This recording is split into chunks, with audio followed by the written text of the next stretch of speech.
Stop right there, criminal. Nah, that's not it. Stop, criminal scum.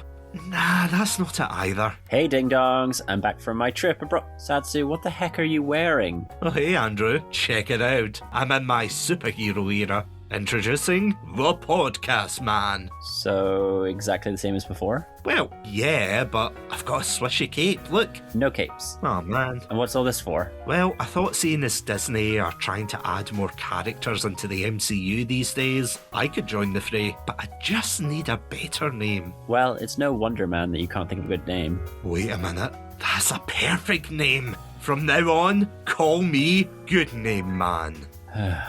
I give up. Welcome to Chatsunami.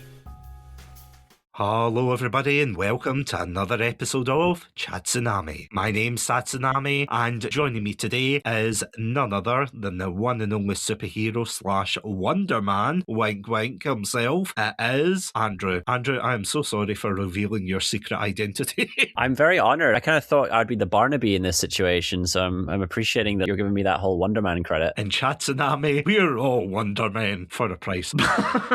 Anyway, how are you doing tonight? I'm doing well. This is the first recording that I've done since coming back from my trip in the UK, and first recording since must have been December for the Christmas episodes that we did. So I'm really excited to be back in the studio, and it was really nice to see you all in the UK for a little bit, and yeah, and also now officially a Canadian citizen. Oh, congratulations for that. It just clicked with me there when you were saying that. Not about the Canadian citizenship, that is awesome.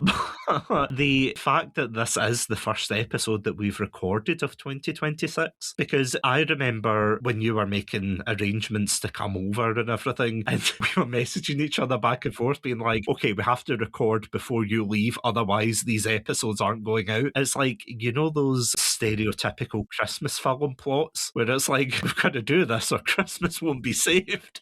We managed to record all the Christmas episodes before I left to go to the UK. We talked about maybe doing a recording together while I was there, but it just didn't quite work out time-wise. But we were able to meet up in Scotland and hang out with both our partners, and you got to meet my son as well, which was very nice. Honestly, it was fantastic meeting up with you because, again, this is really the extent of our vocal interactions, isn't it? I mean, we both message each other all the time, you know, and like we'll send the odd voice note or two, but yeah, it was quite nice being able to actually meet up physically because I'm saving the pennies to come over to Canada just so I can be like, right, Andrew, we need to do an in-person episode just to show up Martin McAllister and be like, you're not the only one who can do in-person episodes. Doesn't even have to be in the car. We can go somewhere and do a proper episode.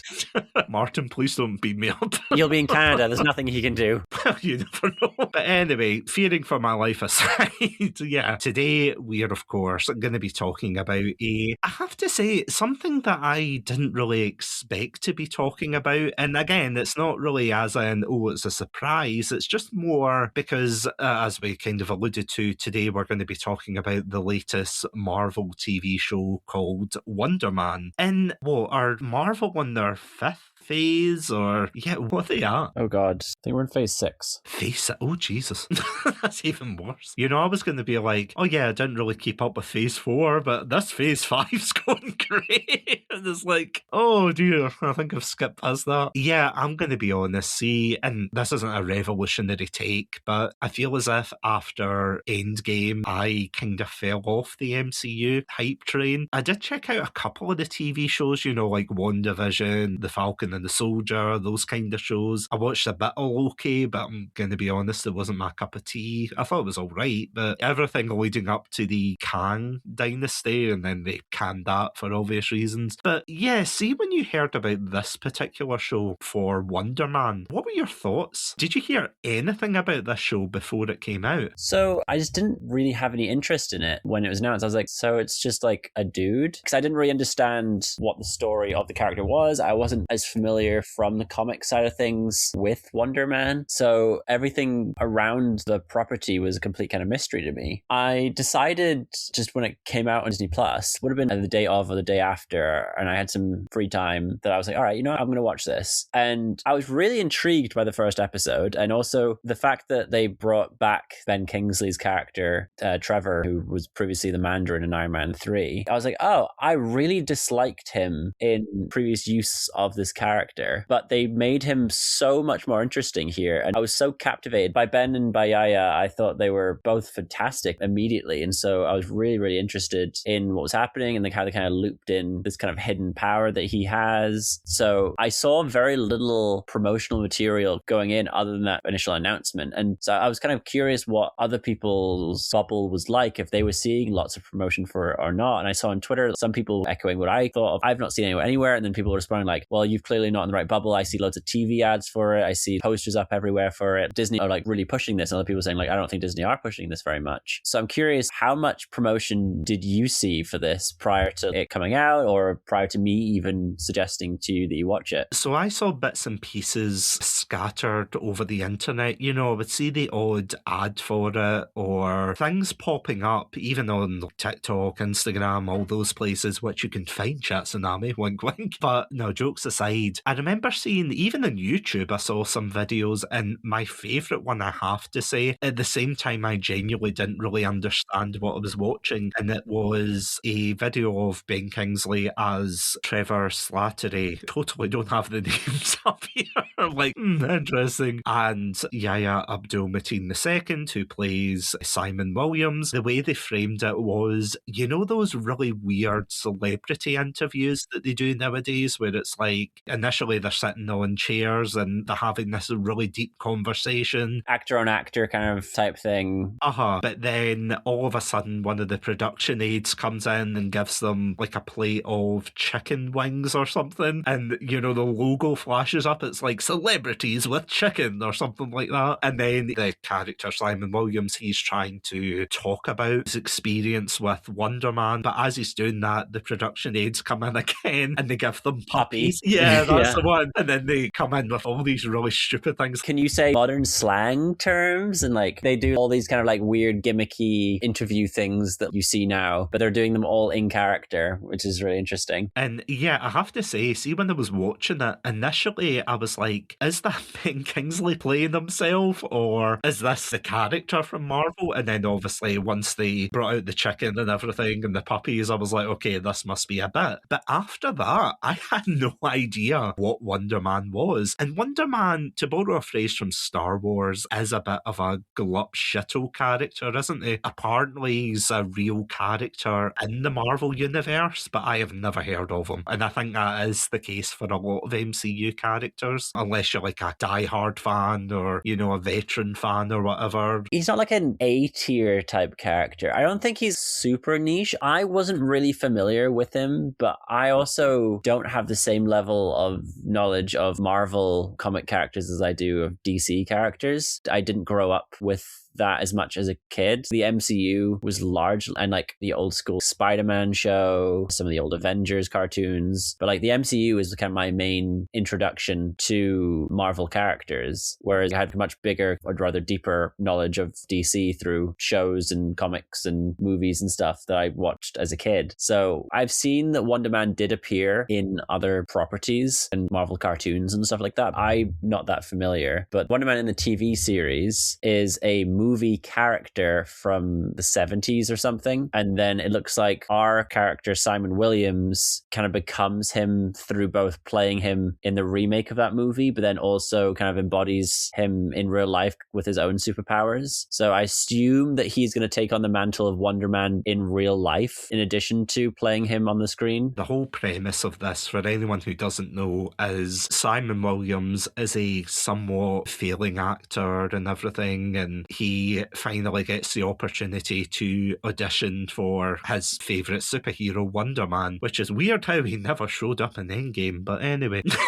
No, jokes aside, as you said, it's him trying to also hide the fact that he has these superpowers as well, and there's this kind of duality of him just trying to live as Simon Williams versus him becoming Wonder Man. And I have to say, that whole intro scene where it's him as a kid watching the cinema screen, it gave me Jingle All the Way vibes. I don't know if you felt that way. Yeah, I can see that. It was very kind of Flash Gordon Yeah. meets Power Rangers type action. It was very interesting, and it was funny that he resonated so much with this character. It seemed to be a case of something that his dad loved when he was younger, and he was then introducing it to his son at a young age, who then grew up. And so it's like several kind of generations removed that you're getting a flashback to a showing of an older movie. Honestly, it was fantastic the way they did it. See, without any further ado, speaking of flashbacks, or I should say flash forwards, will we just dive into why this show is a surprise hit from the MCU? Yeah, definitely. Let's power up and jump right into it. And of course, we'll be right back after these messages. Get your hot potato bag things. It's the Scaldiest. Welcome to Chatsunami, a Scottish variety podcast that discusses topics from gaming and films to anime and general interest. Join me, your host, Satsunami, as well as the rest of our Chatsunami team for our takes on these very important pop culture topics. Sir, it's clearly a trap. I accept your fate! That happens 3 times in the film. Like, every time that general goes, don't do this one thing, he goes, do you know what I'm gonna do? That's exact. It does as well. She had the pointy teeth. What was that about? She looked like Bilbo when he wants the ring back. She did, didn't she? I just want the lightsaber one more time. Parasite says, no, you will get back into your office and work. No, says the man in Zoom. Trousers are for the working man. You're bursting into your hotel room. Honey, we need to go. Leave the kids.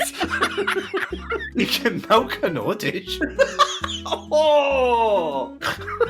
That's the worst thing you've ever said in any of the episodes. If that sounds like your cup of tea, then you can check us out at our website, chatsunami.com, as well as all good podcast apps. As always, stay safe, stay awesome, and most importantly, stay hydrated. Stay classy and have a banana. This has been Satsunami. I'm sorry.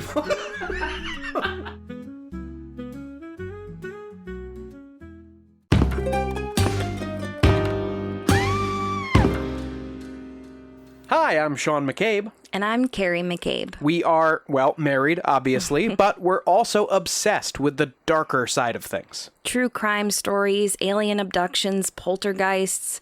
If it leaves you scratching your head and keeping those lights on at night, we want to hear about it. That's why we host the podcast Ain't It Scary with Sean and Carrie. Every week, we bring our listeners a true story guaranteed to send chills down your spine.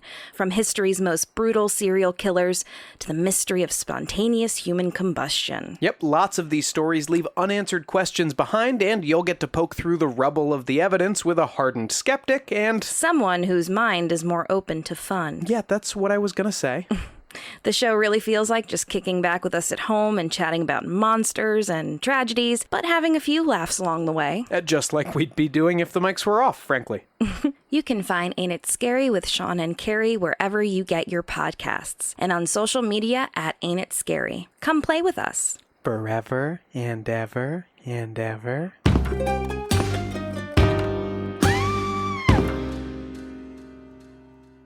And we are back. So let's start with the characters in this, because I don't know about you, but and I'm saying this in a very general sense, but see, for the majority of MCU television shows in Disney Plus, would you say that they prioritise the spectacle of it all with actions and the set pieces compared to what Wonder Man tries to do with having a more nuanced look at the characters? Yes and no, because I think one of the big criticisms I would have, and I'm not alone in this, I've seen this echoed elsewhere, is a lot of the Marvel TV shows will start off with a very, not necessarily grounded, but seems more grounded kind of interpretation of these characters and kind of developing the story in that way. And then it'll always culminate in this big final laser beam type battle that kind of really devalues the stuff you've been seeing before, and it just ends up being cheap CGI. Whereas you don't really get that with Wonder Man. You do have him demonstrating his powers, and and there's obviously the kind of CGI aspects to that, but it never feels its complete departure from the rest of the show. It all still feels very integrated into what the show is telling you and continuing this very character-driven story that's being told. Yeah, because I have to say, and I don't know if you felt the same way as well, that when I was watching this, I actually forgot at times it was a superhero show. Mm-hmm. You know, I mean, obviously you have the moments where Simon can control this energy that culminates into super strength and everything, and they can channel this energy, but at the beginning of the show, he's very emotionally volatile and everything. He's very much set in his ways, and I have to say, when I saw the first scene, see when he's sitting on the chair and he's reading these lines and editing them, and then it's like the toilet right across from him, and it's like the cramped room, I genuinely thought that was his apartment. I didn't realise it was a trailer until the guy knocked on the door. I was like, wow, $1,000 a month in New York. Wow, that's great. Honestly, I think I've seen too many of those, you know, the horror posts where it's basically like a cupboard in London and it's like, oh, $2,000 a month. It's a bargain. Yeah, it did kind of come across like that. I think I had a similar reaction when I first was watching it, and he was sort of preparing himself in the trailer, which I was surprised that he got a trailer. I don't know enough about a lot of these film and television productions, but that he seemed to be a pretty minor character. Well, he's minor enough that he got written out of the show, but he had his own trailer to practice his lines in for this TV show that he was on, American Horror Story. See, that is the only downside, and I'm going to get this out of the way fairly early on, but that is one of the things that I wasn't a big fan of in this show, that it felt that whenever they talked about a TV show, it was a TV show that most likely was going to be on Disney+. Mm-hmm. So it's like, oh, it's American Horror Story, oh, it's this and that. The weirdest one that really threw me through a loop. Is it Baby's Day Out? No, not Baby's Day Out. It was Coronation Street of all things. Oh, yeah. As of recording this episode, Coronation Street, for some weird reason, has been put in Disney+. Oh,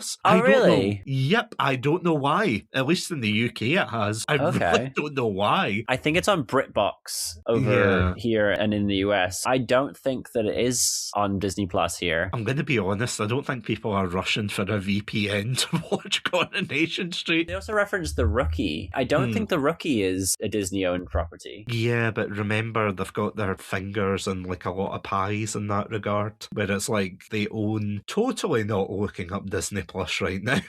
Like, do they have it? I mean, it's probably only in America, but... Oh, it is in fact on Disney Plus. See, if it's mentioned, yep, The Rookie, I can see it. And Rookie of the Year, and The Rookie, and Doogie Howser. Why is that coming up with The Rookie? Anyway, sorry, this isn't a Disney Plus review. It's like a baseball thing or something. The Rookie's a police show, but I don't know if Rookie of the Year or Doogie Howser or something is a baseball thing. So there's The Rookie, which is, as you said, it's the police show, and then there's The Rookie, which, again, The Rookie, which is a baseball thing. Yeah, so fun times. So in other words, if you're starting a podcast, don't call it The Rookie. Or do, you know, I can't tell you what to do. But yeah, that felt quite jarring when you're thinking about how this is the same world as Spider-Man and Captain America and things like that, and supernatural entities. And it's like, yeah, there is no way in hell you're watching Coronation Street throughout this whole thing. You'll occasionally see little hints to the world as well. He was on the production lot and you could see that they looked like there was some sort of Steve Rogers movie that was in production or something like that. Oh, the musical, yeah. Oh, was that the musical? I think it was, yeah. It was like Rogers or Steve or, yeah, I know exactly the part you mean when he's coming out his trailer and he's going out, yeah, and there's the big banner for it, which I think is a real musical, actually. I could be wrong, but I'm sure Disney made it a thing. That's funny. And there was on Von Kovac's inspiration wall, there was loads of Marvel characters on there for like inspiration for Wonder Man. I wasn't sure initially what to think of Simon Williams as a character. And again, it's not because the actor played it terribly or anything, or it wasn't because of clunky writing or anything, but it's the way he's so... Maybe it was just because I saw a little bit of myself when I was looking and thinking, oh my god, he's such a perfectionist. As you said, like he talks himself out of a really good job being on American Horror Story, and all he has to do is just sit there and get his head quote unquote bitten off, but he keeps saying, oh, I want to add this depth, this layer. And I have to say, I could understand understand the frustration of the production team, because an actor isn't the only person in the room. You know, there's so many people, whether that's the lighting, the runners and everything, the cameramen, the producer as well, the writer on set, the director. He was really essentially testing their patience to the limit. But I think that is a really good way of characterizing it, that when he's on actor mode, it's like all of a sudden he is focused on embodying that character, you know, whether it's a small bit part or whether it's going to be a major thing later on. But he really gets in his head, doesn't he? Yeah, he wants to try and add a layer of depth so he can feel the role. And so he decides that he needs to add more lore to a character that doesn't really have lore to it. And so he does lots of his own rewrites to a script to base what his own lore suggests. And of course, everyone around him just finds that so frustrating because A, it's adding more work to them, and it's also kind of questioning their own creative process. I initially watched the entire thing by myself because I had the free time to check it out, and I wasn't sure that my partner would be that interested. But then I managed to convince her to check out the first couple episodes recently because I was like, I'd like to have a refresh of the show so it's fresh for talking about it on this episode. And so we watched the first couple of episodes, and that first episode, my wife was so frustrated with Simon and when he was doing the whole rewrite thing, and then when he went for the audition and he took the guy's pen, and she was like, he's taking that pen so he can do some rewrites, isn't he? They don't like you doing that, Simon. They don't like you doing that. I thought that was really funny that she like immediately really disliked him messing around with the script, but has very much warmed to him, and particularly Trevor. She loved Trevor, but we're then able to kind of push through. And what I thought would be like a bit of a slog convincing her to watch more of the show, like we were already watched all but the last 2 episodes up until yesterday, so we'll probably be watching some more of that this weekend. Yeah, because that is something that I found really interesting about this show, was just how accessible it was. Because the only thing that you need to know is, and even then you don't really need to know it, but the Mandarin, played by Ben Kingsley, of course, at the very beginning he gets arrested at, is it LAX or something? Yes, it will be LAX, yeah. Yeah, and he gets arrested by the FBI because I think he got broken out of prison early. In the events of Shang-Chi, I think. You're right, yeah. Because I remember he popped up and I was like, why is he here? I was like, okay, great film. But I was like, why is he here? And then essentially begins that he gets interrogated and they say either you go to prison or you help us expose Simon Williams because they suspect he has superpowers, which they're right. They find out that he does, but they can't quite prove it. And it is so American because it's like the reason that they need to imprison him is because they need to justify the budget for this maximum security prison for superpowered people. And I was like, oh my God, that's such an American plot, isn't it? Yeah, it really is. The whole sort of blackmailing him to kind of cooperate and stuff along with the FBI felt very on the nose, very current topic-y. And yeah, that essentially gets the ball rolling for the events of the show, where Trevor essentially suggests that, oh, they need to try and lure him in with a particular project that he's going to gravitate towards. And that, of course, is Wonder Man, which, as we established before, he's a massive fan of it. It's his lifelong dream, even to be a bit part in it, but he really wants to be part of it. And then, of course, he manages, spoilers, he does get the role eventually, but he does so through trials and tribulations and things. But as I was saying about Trevor, who, as we were saying before, he plays the Mandarin, and, well, technically the Mandarin, basically the villain of Iron Man 3. But then the twist is that he is just an actor that was hired to be somebody else. And it turns out he's innocent in the actual planning of everything. So whenever he pops up again, it's always that joke of, oh, it's the Mandarin. And I have to say, initially I thought, I'm going to get sick of this joke, aren't I? But I really didn't. I always found it really funny that with Simon, everybody wanted to know the man behind Wonder Man, whereas with Trevor, they wanted to know the Mandarin behind the man, if that makes sense. It was just a complete inverse. It's like they didn't care about the person. They wanted to know the character, whereas with Simon, it was like they wanted to know about him and everything. They just didn't want to know about the character that he was going to play. It was so good. And I mean, see their relationship together is absolutely fantastic, isn't it? Their chemistry is unbelievable. It's so fantastic in this show. And as you mentioned, I can't remember if I said this pre-recording or if it was earlier on in the recording, about how I really dislike how Trevor was used in Iron Man 3. Or rather, not even how he was used, his inclusion at all, because I thought that making the Mandarin actually end up being, was a Guy Guy Pearce that was the think bad guy in that so, movie. yeah. He was like, I am actually the Mandarin. And Ben Kingsley's character was actually just some high-waisted dude who was tricked into playing a role. I really disliked that movie, and that was kind of a large part of what I disliked in that movie. So when they brought him back in Shang-Chi, I was kind of like, oh god, why have they brought him back into this? I'd rather we just forget about him. And then when he was in this, I was like, all right, no, this is fantastic. I love what they're doing with the character. I love how they brought him so low and how they give him his origin story, how he became the Mandarin in this role, like how he was tricked into it. There's everything about Trevor's character was so interesting. He came across so much more endearing. You felt so sorry for him in large parts of the show. I mean, it's no secret. Ben Kingsley is a phenomenal actor. He's an Oscar winner. He's been in so many movies and I'm sure other TV shows. So it's not breaking any new ground to say that Ben Kingsley is wonderful. But he working alongside Yahya Abdul-Mateen II, they were both so good together. And I was really, really impressed. And I'm really looking forward to what happens now with both these characters. Yeah, I'm totally with you because I remember his cameo in Shang-Chi and everything, and I thought, yeah, I feel like his comic reliefness is really spent. What could you do with him? You already had Awkwafina in that movie. Now you've got another one. Oh god, don't remind me.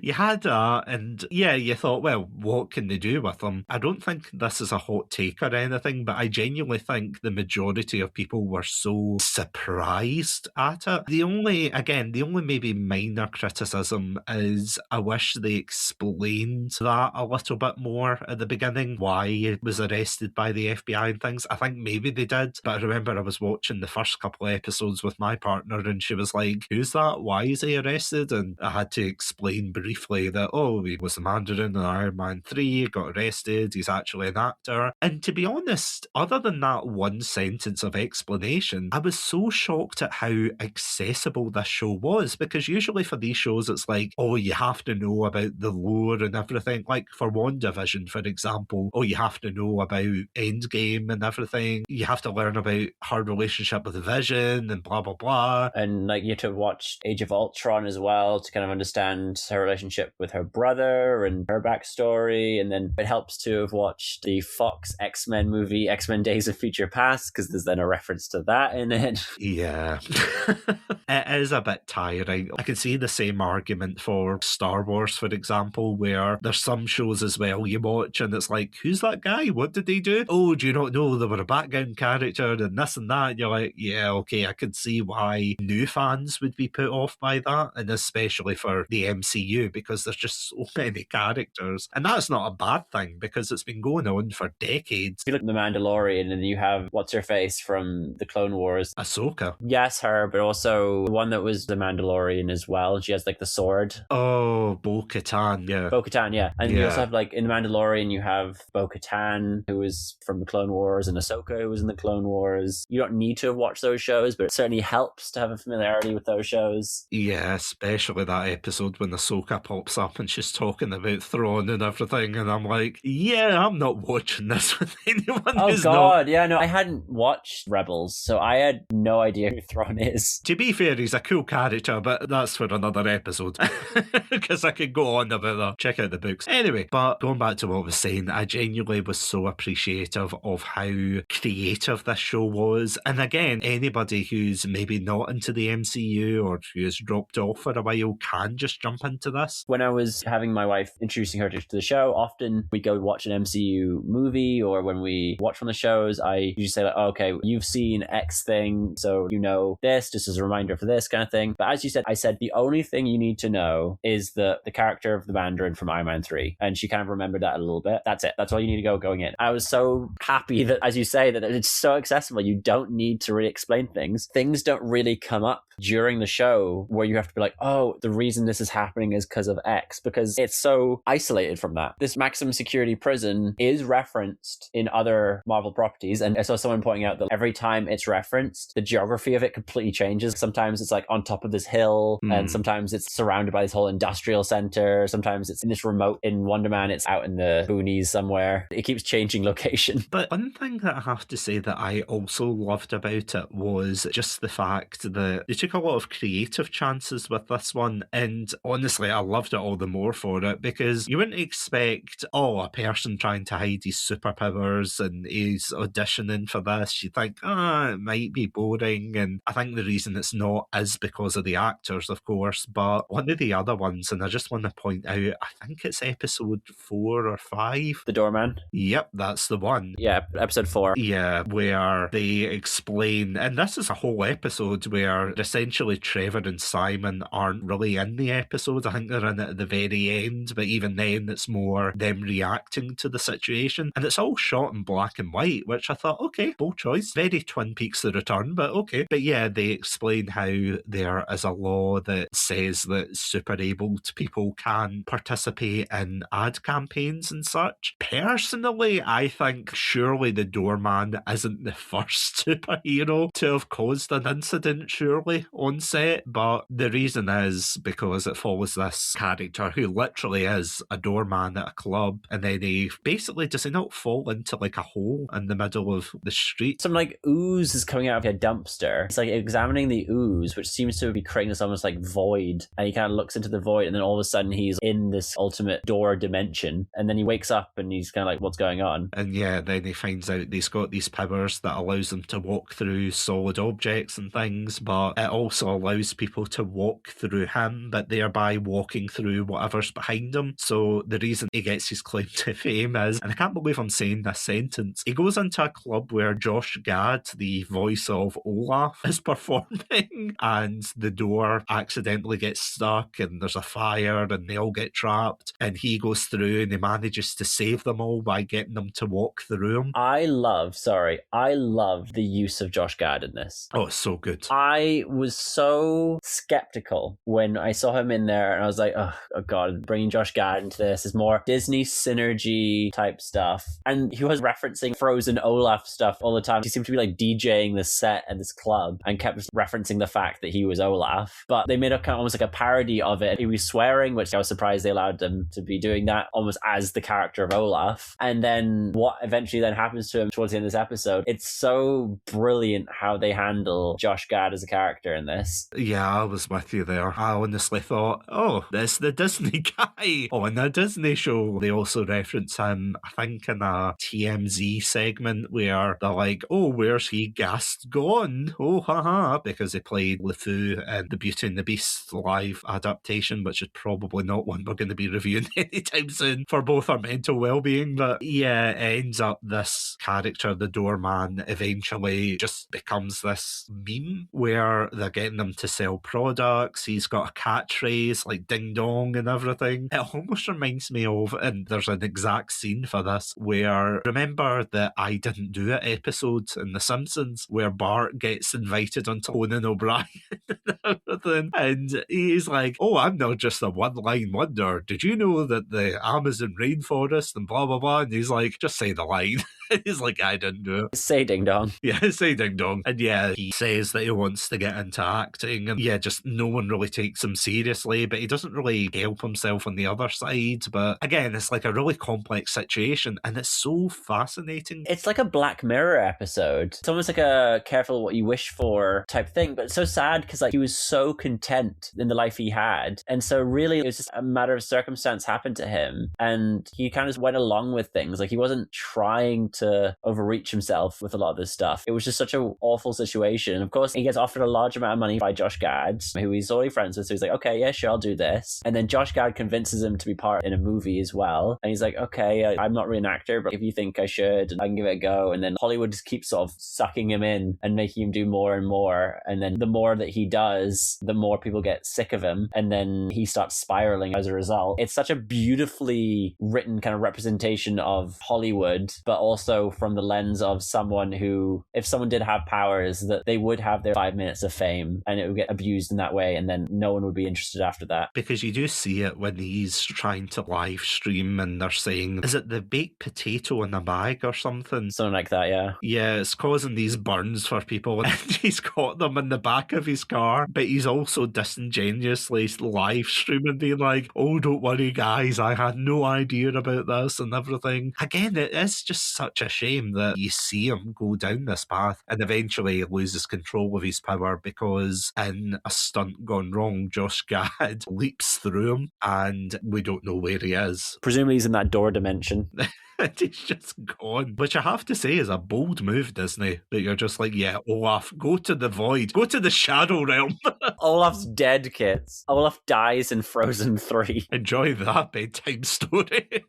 Olaf dies in every adaptation of Frozen, because I'm pretty sure he dies in the first one. I think he then gets brought back, and then I think he dies again in the second one. Yeah, they just keep bringing them back. He's like a magic snowman. They're like, yeah, he can die, technically. He's like a robot. We'll be fine. But for that episode as a whole, I genuinely think not only is it interesting that for an 8-episode series, because we've literally got one that goes back and that explores Simon's culture and, you know, his family as well. We literally get one side episode where he goes for his mum's birthday and you learn that he is Haitian Creole, I think. And it doesn't feel as if they put it in for the sake of saying, oh, look, this person is from this particular area. It felt so natural the way they incorporated it. And I have to say, I did find it funny when Trevor wants to go along purely just to get information, because he finds out that there was an incident with Simon when he was younger. They started a fire accidentally because of his powers. And of course, his family are really suspicious of him, being like, Trevor, why are you here? And he's just like this kind of silver-tongued devil, isn't he?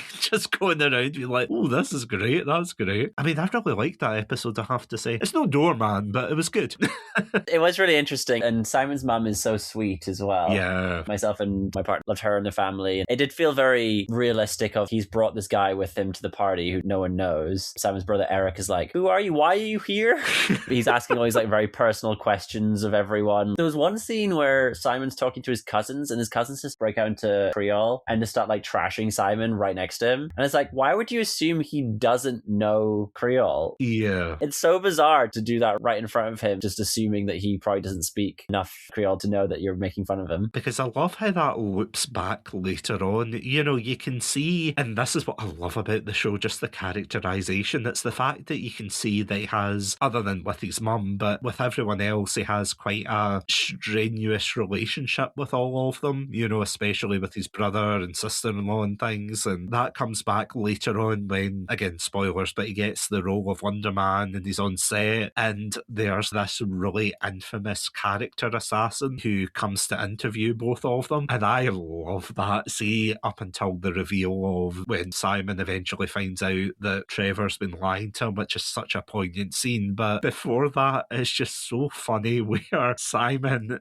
and Trevor are trying to pretend to be these super good people, where it's like, oh, we love this particular member of the crew. Oh, get those chocolates. It's like $600 for these particular chocolates. I just love, do we love her that much? It's like, yes, we do. When he's saying to one of the runners, which I love that as well, I mean, I know it's their job, but the runner is saying, oh, do you want this? You want that? And he's like, yeah, no, I'll have this, I'll have that. And he's so used to that thing. Now he's the big star. But as soon as this interview is there, he's like, no, I always get my stuff by myself. And you're like, oh, God. Again, I was cringing, but not in a, oh, this is bad. Just in a, I can see why he's doing it, you know? Yeah, it was so awkward. Yeah, no, I completely agree. One semi-criticism I had, it's not too much of a criticism, really. It's how on the nose they were a little bit with the whole parallel storyline of Barnaby betraying Wonder Man in the script they're cast in, the parallel of Trevor betraying Simon. And so I did think, and I was sort of showing my wife about this, about how on the nose that is, and they were like, yeah, that is a bit silly that they've done that, but I didn't mind it. I still felt like it was still done pretty well, and it kind of was a fun scene as well when they were driving, chasing that kid that saw Simon use his powers, and Trevor's reading the script that was just been sent over, and Simon's like, I don't have time for this, Trevor, I don't have time for this, and then Trevor was like,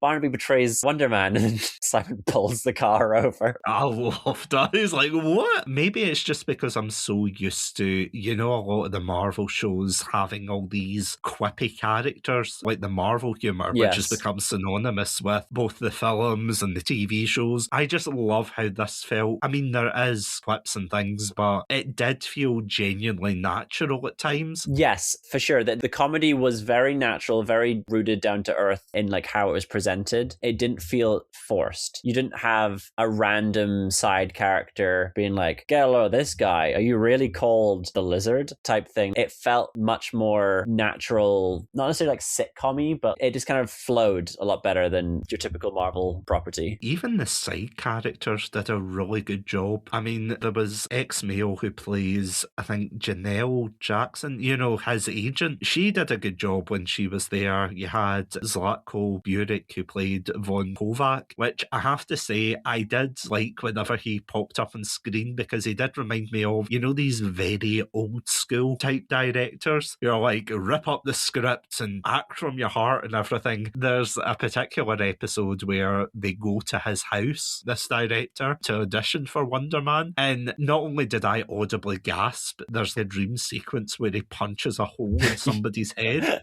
I genuinely thought that was real. I was going, oh my god. Yeah, I had that moment as well when I first watched it, and then when I watched it for the second time, I turned to the side and saw my wife mouth agape, and she was like in complete shock of like, oh my god, I can't believe he's done this. They sit on it for such a long time to make you think that it's real. Could have so quickly flipped it to be the dream, which of course it was a dream, but they sit on it just long enough that it makes you convinced that it is in fact real. My heart was racing after that. I was like, don't do that to me.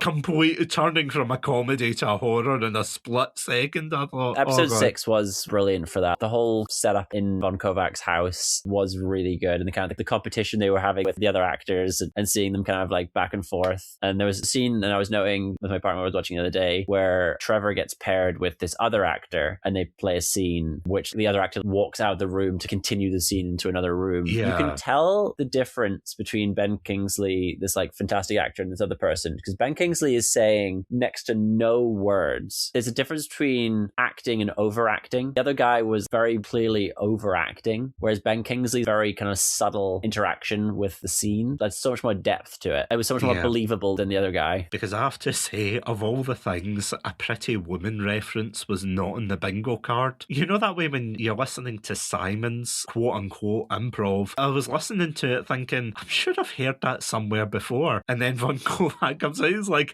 you did a scene from Pretty Woman. And I was like, that's where it's from. I've not seen Pretty Woman, so I didn't realize until Von Kovac said that's what it was. And so I was like, oh, Simon's doing something really interesting here. And then Von Kovac was like, not what I was looking for. And I was like, oh no. Simon, you're the guy who gets into a character, into a scene, and yet you're just parodying something else. It was very on him, and so that's why Von Kovac was so upset. I know it immediately upon seeing Von Kovac. It was the actor Zlatko Burek. He plays the dictator in the most recent Superman movie, the James Gunn one. He kind of comes across as like a Netanyahu type character in Superman that he's kind of portraying, a bit more silly, I guess. Comic book adaptation. Yeah, exactly. And so I immediately recognized it. I was like, that's so funny that he's been in these two kind of superhero properties within the space of 7 months of each other, after me never having seen this guy ever before. Von Kovac is getting the roles, isn't he? Yeah. Well, I also thought it was interesting, and I said this to my wife, that when you go into Von Kovac's room of inspiration and they start talking about like he's got this like wall of things that are on his subconscious for the movie, and he talks about this song introducing the film, I was like, I don't know that much about James Gunn, but like this feels almost like a reference to James Gunn and his process and setting the scene with a particular song, because like James Gunn has always got a song playing through a particular interesting scene or introductory scene. So I wondered if that was supposed to be kind of a reference to James Gunn. Because at times I almost was worried he was going to go full David Lynch-esque, where it's like, feel the rhythm and everything. And that is something that I did like, that all of them were just sucking up to him in a way. Mm-hmm. You know, I mean, maybe they felt like that, it's true, yeah, feel the music and the scene. Feel the rhythm, feel the rhyme. Yeah, but it was only Simon that was like, what? Excuse me? And I have seen a lot of people say that, I mean, obviously it's not been confirmed or anything, but some fans have said that he feels very autism coded at times. Yes, I said as much as well in the first episode when my wife was sort of saying like, why is he doing this with the script? And I was like, I don't think he can help it. I think he's a little bit autistic. As someone I'm on the spectrum myself, like if I did quite relate to a lot of his kind of impulses in that way. Because, I mean, you do see it with a lot of his behaviour, like the chronic overcorrecting a script all the time, you know, whenever he went into any audition, having to have this routine and to be able to say, right, this is what we're going to do with this. And the fact that Von Kovac challenged that and said, no, I want you to forget everything and just go in with how you feel and whatnot, and him really struggling with that. I thought that was so interesting to do, because it could have easily been that, oh, he just aced it because, you know, oh, I saw something in your kid, that kind of thing. But they didn't do that. They didn't take the quote unquote easy way out with that. They challenged him, they pushed him out his comfort zone. And there were so many moments where there's bits of him he's trying to hide who he is, and then other times where he can't help but outburst against people. And I mean, they even bring that up in, I think, episode 7, when their bromance comes to the peak of the relationship, and they're just both so buddy-buddy with one another. And then when that revelation comes that Trevor has been spying on him the entire time, he has a literal mental outburst. Like, he just blows up the studio. It's like, Jesus Christ, man.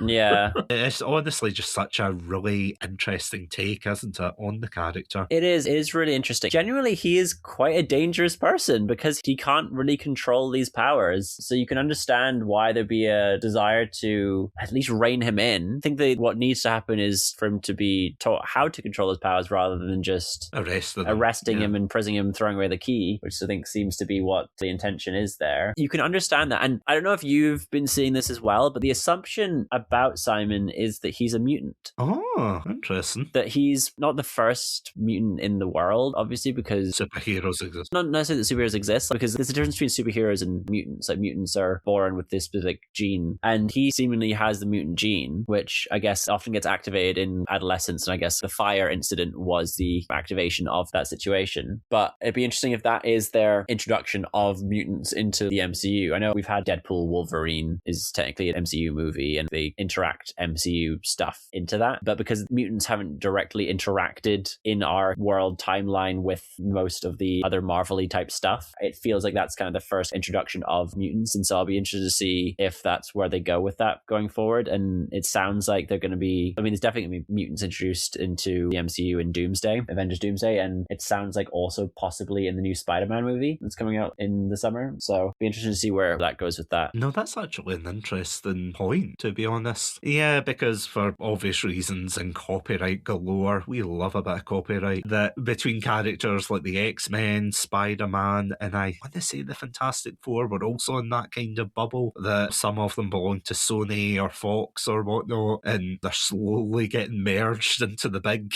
Disney Plus blob. Yeah, no, that would actually be really interesting to see if they do go in that direction further on, or if they keep him as just a superhero. The one character that I'm really surprised got out unscathed was Joe Pantoliano. Yeah, he got out with his life in that one, but I did like his character. They were so mean to Joe Pantoliano. They were, because that is something that I do like. See, when they get a person to play themselves and they always poke a bit of fun about it. And it's the same with Josh Gad, because I'm going to be honest, I don't know the guy personally, but I do think it's quite funny, as we were saying, what they did with him and now with Joe Pantoliano as well. I thought that kind of blending between superhero Hollywood versus real life Hollywood, that kind of blending together, it was just really well done. I'm not going to lie. I really appreciate the kind of insight into a lot of Hollywood in the show. The episode Self-Tape, which I think is episode 2, kind of showing what actors go through to send off these recordings. In the very first episode, you see he goes to a physical audition, but it seems that that is not necessarily the main way of doing auditions now, that a lot of people have to send off these recordings of themselves for the casting director to kind of look through rather than having physical audition. And that there's industries that are set up specifically for actors in LA. There was a self-tape studio that he went to because of Hollywood having so many actors needing to do these types of things, that there's entire industries that you wouldn't even think of where we've come from specifically for that. It's very interesting. Yeah, because, I mean, I'm not an actor in real life, shock horror, but even when I used to go to a theatre group thing when I was younger, but yeah, I can't really imagine how it must have changed from back then to nowadays with the rise of, you know, the internet and everything. And I mean, the rise of Zoom calls over lockdown especially. They just said, you know what, let's cut out the middleman. Because see all these films that we've watched in the past, really any aspiring actor in the big city, whether that's LA, New York or whatever, you always have those scenes where they're nervously shaking in the corridor and they're holding the paper and they're like, oh, I gotta get this big break and everything. And yeah, again, it might not happen as much anymore. So it's almost like a homage to that time. I'm not saying that physical editions don't still exist, but it's quite interesting how it was almost a love letter, because I've heard people say that as well about this show, that there's a lot of technical and behind the scene details that they seem to get right, you know, talking about the production and, oh, we're going to do this, we're going to go to set, blah, blah, blah. Again, I can't fully appreciate it because I'm not part of that industry, but I do find it interesting that they went the extra mile. There was a time years ago now that I had wanted to get into acting, that wanted to get into specifically voice acting, and that I did create audio recordings of myself saying lines to kind of show, like, you have to create like a portfolio that you then send off to different casting directors for different roles. And I remember going through that process. It's quite demoralizing, and it also requires a certain understanding of technology, which growing up, I always kind of thought about. You get brought into these studios, into their professional recording studios and sessions, and you do your lines there. But now everything is so remote that you need to have that technology yourself and the knowledge of how to use it, how to do it, how to even send it. Just knowing that once you record your audio file, the method and type of file it needs to be in to be able to be sent, that it's not going to be too large of a file to be able to be properly sent, that it's going to be a clear file, removing certain background noise, which you're all too familiar with as a podcast host and editor. Oh, I don't know what you're talking about. Yeah, for sure. I just outsource it to Martin McAllister. Oh, that was an option? For legal reasons, that is indeed a joke.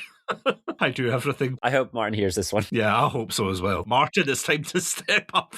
But no, it is interesting sort of having that background and seeing what they're going through in there. And again, it was a very brief time that I was doing this because it just didn't really seem possible for me based on what I had available to me. So I just stopped trying to do that. But even from just the brief kind of time I was doing that, like I could see familiarities there and very much sympathized with you have to find somewhere quiet and get in the right equipment and all that type of stuff. So it was really interesting. But just kind of jumping into the final episode of the show now, we're following Simon destroying this part of the studio and then the kind of heat coming back onto Simon, the FBI, or rather I don't remember what the actual agency was called now, that was like the Department of Collateral Affairs or something like that. Department of Damage Control, I think. That they were like, all right, we've got him now. We've got some evidence that he's definitely dangerous. And that Trevor puts the glasses back on, filmed another scene where he says, I'm the Mandarin, I'm back. I was the one who destroyed that set as a terrorist act to try and save Simon. That was such a sad scene though, wasn't it? It was really, really sad. And then I thought that was how they were going to end it. And then cut to this whole bit of Simon in the future having made it as a movie star now, Joe Pantoliano having taken over Trevor's role in Wonder Man, that he was now seemingly with this guy out in the middle of nowhere on the understanding that he's doing a role about either him or the type of life that he leads. And I was really kind of confused. I don't know what your feelings were while you were watching this, but I was really confused what was going on there. I was like, is this guy like a football coach or something? He's going to do a biopic about this football coach and we're just kind of following his later career now. Like, what's happening here? Were you expecting like a Field of Dreams type Not thing? necessarily Field of Dreams. I'm more like Remember the Titans type thing. And so then when he took him to the high security prison, I then realized what was happening, that he was under the guise of making this movie. He tricked this guy into leading him into the prison so that he could try and free Trevor. It was done so brilliant. I don't know, what were your kind of thoughts on this whole kind of lead up and the reveal there? Honestly, I was the same, because when I put that on, I actually had to rewind it, because I think it begins with, as you said, that Trevor's taken the fall for the explosion and everything. What I find kind of weird, sorry, this is a nitpick, but I find it kind of weird that he kept the costume for the Mandarin. It's like when he did the speech saying, "Woe, death to everybody," and blah, blah, blah. And I was like, oh, you really kept that Mandarin costume, didn't He you? must have like rented some stuff though, because he had the beard back on, didn't he? Yeah, I think you're right. And the beard was his proper beard when he was the original Mandarin. It wasn't a fake beard. I wonder if he had it in, you know, one of these storage lockers or something like that, just waiting for him. It's like Spider-Man 2 all over again. He just gets the suit back. The only difference, of course, he is being a hero, but not that kind of hero. But yeah, after that, and he goes to the premiere and everybody loves Wonder Man, and it's so cheesy and over the top, but Everybody just loves it. His brother's crying. And yeah, I looked away for a couple of seconds, and then all of a sudden he was in this rural town in the middle of nowhere. And yeah, I had exactly the same thing. I was like, oh, is this? And I don't know why I came to that conclusion. I thought, is this the old Wonder Man actor or something like that? And I was trying to piece it together, and I was like, I've got no idea what's going on. And then, as you said, it wasn't until I got to the high security prison that I was like, oh my god, that is so clever that they've just been building up. And that is something that I genuinely love about this show. Is, I mean, obviously it's got its silly moments, but it does treat its audience relatively maturely for the most part, and especially for things that they don't really telegraph it unless you're looking like a Marvel YouTuber. You're not looking in the background to be like, oh, that's Wolverine's claws. But you know, you're not, no offense to those guys, but you're not really expecting it if it's your first time watching it, if you're a casual viewer. It just, it lets there be this kind of slow build up. And even with the action scenes and other ones, like see when they go to what they think is a drug dealer's house, but it turns out they're just making snacks, and they're having this big argument about if you can schedule a YouTube video from a GoPro, which, see, in all seriousness, I'm actually surprised that you can't do that in a GoPro nowadays. Because I know there's some cameras that have a live feed, because you can put stuff on like Twitch and stuff. And kick if you're a horrible person. Yeah. But not the BBC. You don't need to say other streaming platforms also exist. Well, there's that. There's YouTube. YouTube Live, yeah, okay. No, but I did enjoy that back and forth. My wife really loved the scene when they were in the club and Trevor turns to Simon to ask if that's technologically possible to do. And he goes, you're the tech whiz. You have all those apps on your phone.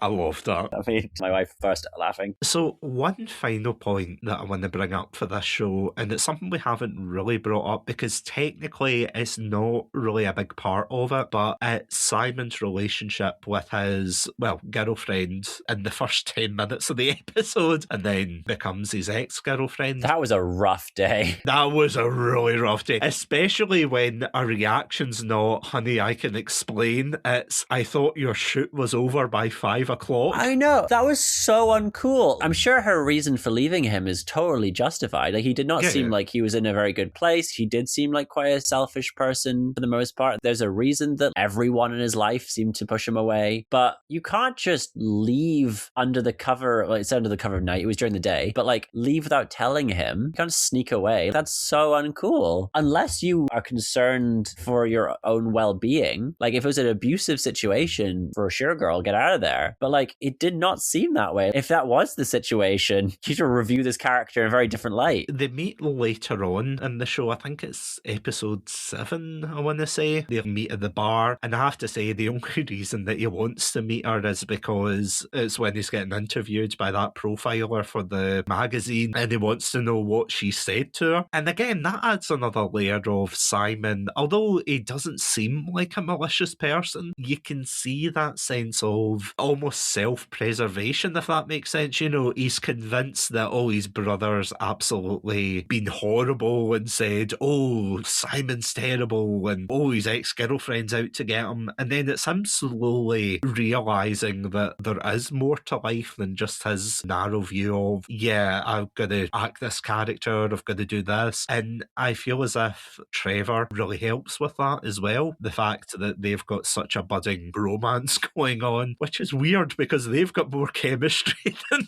they do. I mean, they've not got bad chemistry, but yeah, it says a lot when it's like, yeah, I want to see more of Trevor and Simon rather than Simon and Vivian, yeah. I did say to my partner the other day that on episode 3, when they were at the mama's birthday party, that given the fact no one really likes Simon there and that he has no friends and stuff, and so he's just bringing this random dude with them, there's a very good chance that the people there assumed that this was his boyfriend, because like they probably don't know much about his love life either, and it is a bit weird to just bring this guy along. Yeah.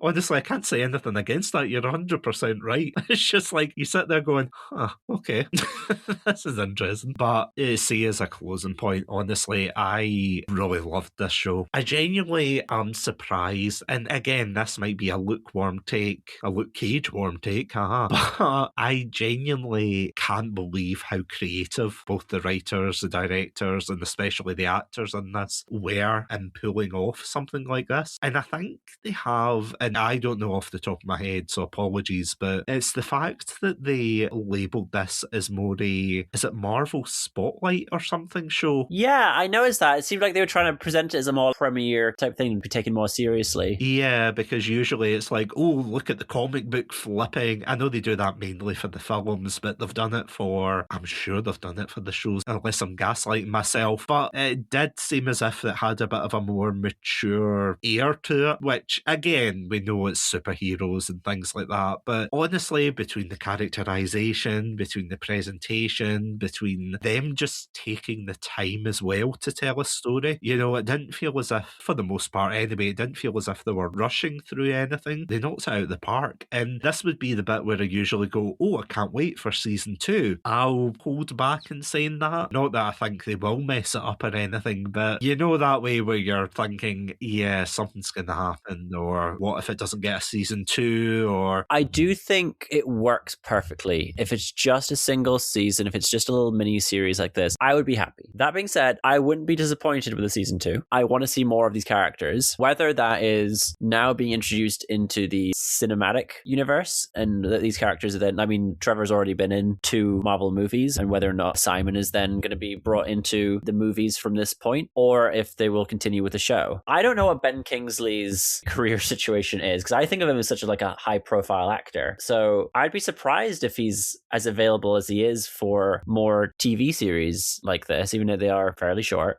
Yeah, but on the flip side, we're talking about Disney money here for Ben Kingsley. That's true. The true cash grab. There's Ben Kingsley rates, and then there's Disney Ben Kingsley rates. This guy's going to be loaded by the end of this. It's like a 5-minute promo? Don't mind if I do. I have to say, from all the promo stuff, it doesn't seem as if they're rolling their eyes going, oh, it's a stupid superhero flick or anything. They seem really into it. The fact that they've been doing all this stuff in character, I think, says a lot. I think they seem to really enjoy what they've been doing. What I find interesting is how Wonder Man has done it where you can totally believe that this technically is in the same universe as Spider-Man, Captain America, Iron Man. 2 of them are dead, but bear with me. Well, Steve Rogers is also coming back. Well, yeah, we'll see how that goes.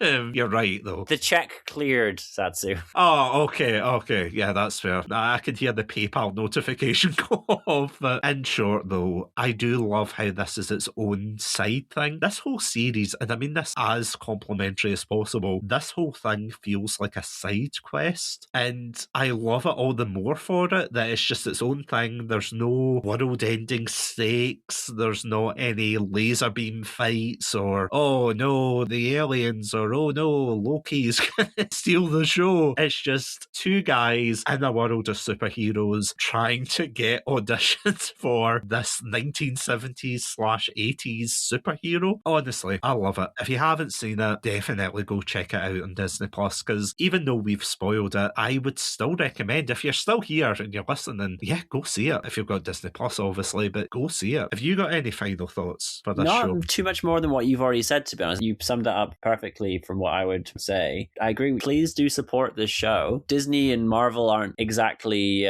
these small indie production studios, but by streaming this show and getting the numbers up for it, it shows we want more of this, that this is good, and that I don't necessarily want to get too much into this, but there has been a lot of issues where shows where a lead of color doesn't do as well for these superhero projects, and so when it does do well, it shoves that in the face of the naysayers that the go woke go broke type people are then wrong. So it really does help to support these projects that are led by people of color, by any kind of minority voices. I think that it's really important to support this. Again, I recognize this is Disney, this is Marvel, they have their own issues in addition to being huge conglomerates, but show your support for the things that are worth supporting, and this, I would say, is one of them. This is one of the best Marvel projects to come out in a very long time. It's probably the best MCU show, and I did enjoy a lot of the MCU shows, even a lot of the ones that other people weren't super into. I have enjoyed most of what the Marvels put out show-wise. I say most, there's definitely some stinkers in there. Cough.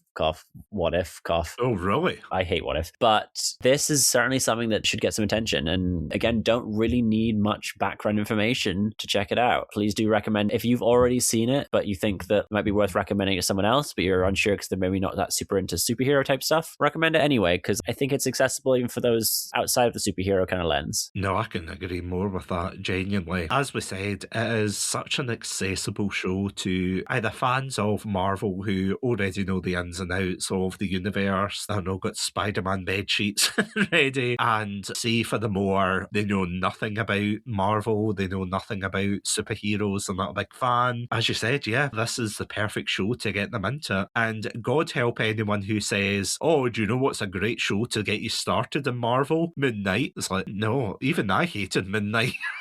Again, I'm not a mega fan, but I semi-know what it's about. I think we're going to need to do a ranking of, I mean, I don't know how many of these shows you've watched, but maybe a ranking of these shows at some point and have a bit back and forth on it, because I'd be interested to know your take on some, and I think it'd be a good episode to do. Oh yeah, absolutely. We should probably have, well, we can't have a Marvel month because it'd be like a Marvel year, to be quite frank. There's so much. You could do a Marvel TV series month. You can pick and choose. We've already done a Spider-Man month, and there's nine of those movies, plus all the TV shows, plus all the comics, plus all the games and cartoons and all that kind of stuff. So it's scope to do that. I think I would love to do some more Marvel stuff because it's kind of one of those things where we've not really ventured much into it other than, I think, Spider-Man. I think Spider-Man's the only one we've done.